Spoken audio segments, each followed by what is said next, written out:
प्राच्यैव दीक्षनयति स्फुरदंशुजालम्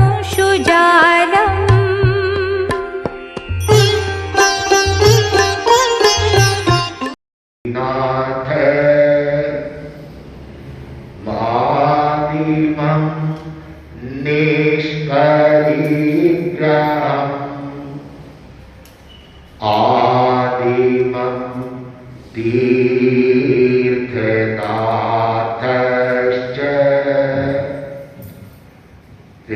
ऋषभ स्वामिने नमः।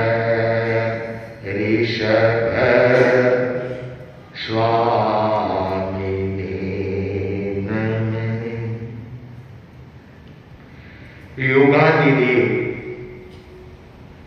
प्रभु ऋषभ के चरणों में भाव भरा वंदन। युग प्रधान लोक महर्षि आचार्य श्री महाश्रवण जी के श्री चरणों में भाव भरा वंदन। वक्तामल प्रवचनमाला में सहभागी श्रावक श्राविकाएं, वक्तामल स्तोत्र के माध्यम से आचार्य मानतु अपनी स्तुति को क्रमशः आगे से आगे बढ़ा रहे हैं। एक से एक बढ़कर के बातें या अपने काव्य को सजा रहे हैं। अपने भाषा से, भक्ति से, दर्शन से, शब्दों के चयन से इस स्तुति के क्रम को बढ़ाते हुए आगे आचार्य मानतु कहते हैं कि हे प्रभु, धन्य है आपकी माता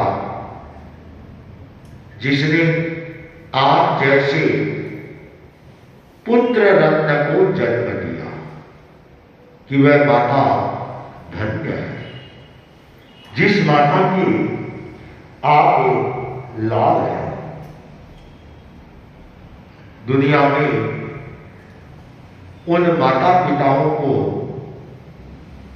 लोग धन्य मानते हैं जिनके वहां महापुरुषों का जन्म होता है। ऐसे तो जितने भी गर्भज प्राणी हैं, गर्भ से उत्पन्न होने वाले हैं, वे सबको जन्म देने वाली मां ही होती है। किसी भी वह योनि का है, चाहे पंचेंद्रिय में किसी का भी है, जो गर्भज जीव है उनको जन्म देने वाली माता होती है। लेकिन वह माता कैसी है कि ये पुत्र किसके है, तो पुत्र से उसकी माता की एक अलग विशिष्ट पहचान बनती है। आगमों में बहुत जगह मां कैसी होती है इसका उल्लेख मिलता है, और आचार्य मानतु इस काव्य में, इस श्लोक में कहना चाहिए, पूरी मां की स्तुति करती है। कल्प सूत्र है, कल्प सूत्र में तीर्थंकरों की माताएं कैसी होती है उसका बहुत विस्तार से उल्लेख मिलता है। केवल तीर्थंकरों का ही नहीं, अलग अलग स्थानों पर, आत्मों पर त्रिश्रावताओं की माताएं होती है, वे कैसी होती है उसका उल्लेख मिलता है। आज की माताएं हैं, वे भोग प्रधान माताएं होती हैं और उस युग की महापुरुषों को जन्म देने वाली माताएं होती, वे सात्विक जीवन जीने वाली, उनकी चर्या त्याग में रहती थी, वो भोग को प्रधानता नहीं देती थी और वह युग भी त्याग मेरा कैसा युग था। और वे विशिष्ट माताएं अपने पुत्र रत्न को जन्म देने से पहले ही संकेत दे देती। हमारे राजा तीर्थंकरों की माताएं विशिष्ट माताएं होती है और वे माताएं 14 महास्वप्न देखती है। हालांकि चक्रवर्ती, प्रतिवासुदेव, वासुदेव, बलदेव, इनकी माताएं भी देखती है, भिन्नता रहती है। तो माता का स्वरूप है वह एक अलग और विलक्षण होता है। आचार्य मानकी कह रहे हैं कि ऋषभ की माता मरुदेवा, ऐसी माता वीरल माता थी मरुदेवा। और शायद पूरी माताओं में यदि अध्ययन किया जाए, हर माँ पुत्र को जन्म देती है, बच्चों को जन्म देती है, लेकिन मरुदेवा माता ऋषि वह बेटी जिसके आप लाभ, ऐसी मरुदेवा माता ऋषि और माता नहीं है।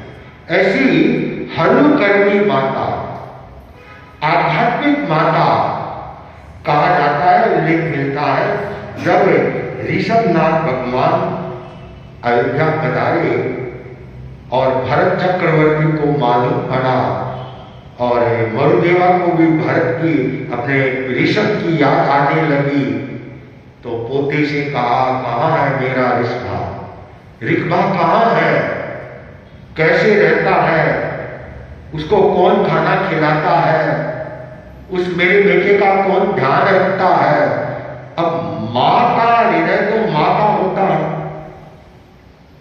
और उसी समय भरत जी को समाचार मिले, 3 चीजों के शुभ संवाद मिले, उनमें एक ये भी था कि प्रभु उद्यान में पधारे हैं। और यह खुशखबरी देने के लिए माता के पास जाते और माता हाथी के होदे पर अम्बावाड़ी में बैठ करके और अपने लड़के ऋषभ से मिलने के लिए आ रहे हैं। और मन में तरह तरह की, वो कहना चाहिए, गोट उठ रहे हैं कि मैं ऋषभ को ये पूछूंगी, ये पूछूंगी, ये बात करूंगी, तू कहाँ था, कभी खबर ही नहीं दी, कैसे रहा तू, कौन तेरा ध्यान, न जाने कितनी कितनी तरह की बातें। लेकिन जैसे ही भगवान ऋषभ के समव शरण के पास में मरुदेवा माता पहुंची और क्या देखती है, समव शरण को, ऋषभ को, कि अरे तू तो मन में क्या सोच रही थी, यहाँ का तो नजारा ही हो रहा है, ये तो मेरा बेटा ऋषभ तो बड़े ठाट बाट से रह रहा है, इसके तो जोरदार ठाट लगा हुआ है। और जैसे ही देखा और इधर समव शरण में भरत चक्रवर्ती आदि बैठे हुए हैं, भरत जी ने सूचना दी कि माता जी आ रहे हैं। और भगवान क्या कहते हैं कि मरुदेवा सिद्धा।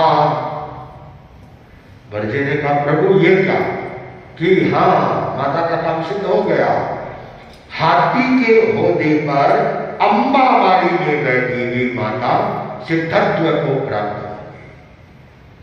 ऐसी हनुकर्णी माता नहीं मिलेगी मरुदेवा माता जैसी। इसलिए माताओं में सर्वोपरि उच्च स्थान है वह मरुदेवा माता की। ऐसी माता दुर्लभ है और ऐसे पुत्र को जन्म दिया जो पहला राजा, पहला शासक बना, ऐसी मसीह कृषि का उत्पादन किया, पहला तीर्थंकर बना, सब कुछ नए युग का जहां से प्रारंभ हुआ, उस पुत्र को जन्म देने वाली मरुदेवा माता। ऐसी माता बहुत दुर्लभ माता है। केवल यह उल्लेख अपने यहाँ जैन ग्रंथों में ही नहीं, इसका उल्लेख भागवत में भी है। भागवत के 8वें स्कंद में जहां ऋषभ का वर्णन आता है, वहां कहा गया कि नाभि और मरुदेवा से 8वां मनु पैदा हुआ और उसके पैर थे, ये पैर बहुत विशाल थे, उन पैरों को नमस्कृत्य माना गया है। ऐसा उल्लेख भागवत में भी है, नाभि का, मरुदेवा का, ऋषभ का, भरत का, इन सब का। तो आचार्य मानतुम मां को याद कर रहे हैं कि पुत्र के निर्माण में सबसे बड़ी भूमिका होती है वह मां की होती है। मां जैसा चाहे वैसा संतान को है वह जन्म दे सकती है। भारतीय साहित्य में ऐसी ऐसी माताओं के उल्लेख मिलती है। इसमें मदालसा सती का आता है, शायद मैंने पहले भी सुनाया होगा। मदालसा सती कि सिद्धोसी बुद्धोसी निरंजनोसी संसार माया परिवर्जितोसी संसार स्वप्नम त्वज मोह पुत्रा मदालसा वाक्य मुवाच पुत्र। मदालसा सती ने अपने गर्भस्थ शिशु को प्रारंभ से ही यह बात बढ़ा दिया कि तुम मेरे लड़के हो, पुत्र हो। कैसे पुत्र होगे? इस सिद्ध होना, बुद्धों से बोधि को प्राप्त करना, निरंजनों से निरंजन रहना, राग द्वेष में मत रहना, संसार माया परिवर्तितों से, इस संसार की इस माया जाल को तेरे को त्याग देना है। यह संसार मात्र एक स्वप्न है और कुछ नहीं है। संसार स्वप्नम त्वज मोह पुत्रा, मेरे पुत्र इस संसार का त्याग कर देना और ब्रह्मत्व को प्राप्त करना, ये तो मदालसा का वक्त है, मदालसा का आशीर्वाद है। और उस सती के लड़के जैसे बड़े होते हैं और संन्यास को धारण करते जाते हैं, ये मां का प्रभाव है। तो आचार्य मानतुम भी आज इस बात से अच्छी तरह से परिचित है कि मां का जो महत्व है वह अलग है, उसकी तुलना किसी से नहीं की जा सकती। इस काव्य में बाइकावर के 22वें काव्य में आचार्य मानतुम उल्लेख करते हैं, श्री राम सतानि सतसो जनयन्ति पुत्रा, श्री राम सतानि सतसो जनयन्ति नान्या सुतं तदुपमं जननी प्रसूता, नान्या सुतं तदुपमं जननी सर्वा दिशो दरति भानि सहस्रकी, सर्वा दिशो दरति भानि सहस्ररश्मि, प्राचेव दिग्जनयति सूर्यतत्सुजाला,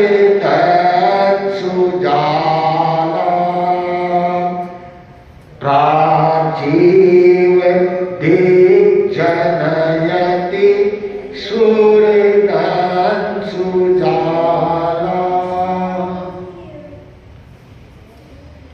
श्रीराम सतानि, सतानि सैकड़ों, श्रीराम सैकड़ों स्त्रियां, सतसह जनयंती सैकड़ों पैदा करती है पुत्रान पुत्रों को।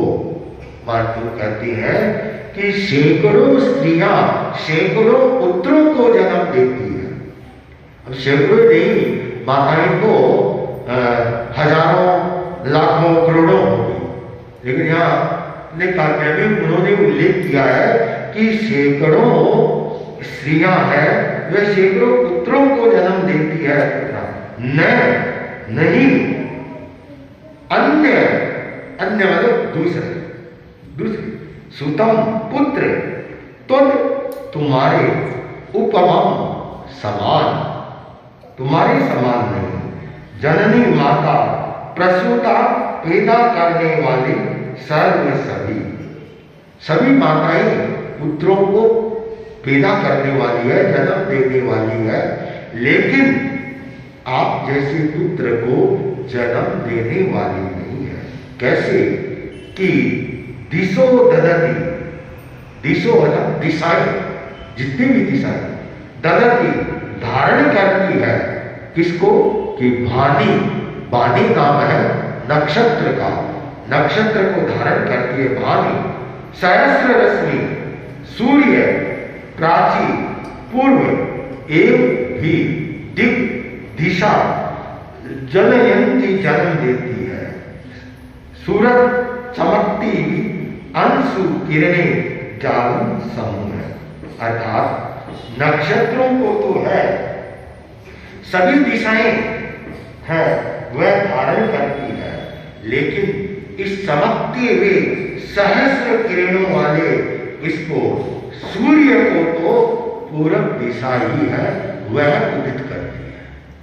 क्या उत्तर दिशा, दक्षिण दिशा, पश्चिम दिशा सूरज को उगा सकती है?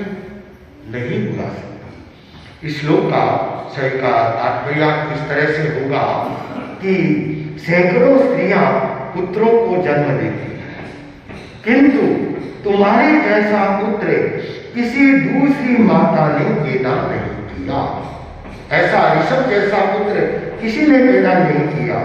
सभी दिशाएं तारों नक्षत्रों को धारण करती है, किंतु चमकते हुए सहस्र किरण समूह वाले सूर्य को तो पूर्व दिशा ही जन्म दे सकती है, और दिशा सूर्य को है वह जन्म नहीं दे सकती।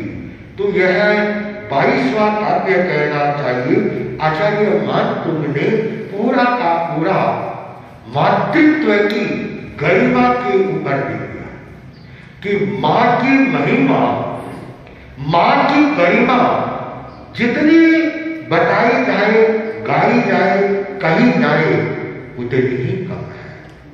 और वे माताएं धन्य होती हैं जिनकी कुक्षी से महापुरुषों का, तीर्थंकरों का है वह जन्म होता है। वे माताएं बहुत ही पुण्यवान होती है, भाग्यवान होती है, जिनके ऐसे पुत्रों को जो वीतराग देव को जन्म देने वाली होती है। तो यह 22वां काव्य बड़ा ही महत्वपूर्ण काव्य है, और इसके जो रिद्धि और मंत्र आदि बनती है उसमें है ओम ह्रीं अरहम नमो आगस्रगामीनम ज्रों ज्रों नमः स्वाहा। इसका मंत्र बनता है ओम नमो श्री वीरे जृंभय मोहर मोहर स्तंभर स्तंभर अवधारणम कुरु कुरु स्वाहा। तो इसे 22वें काव्य की भी विशेष साधनाएं की जाती है। अस्तु ओम।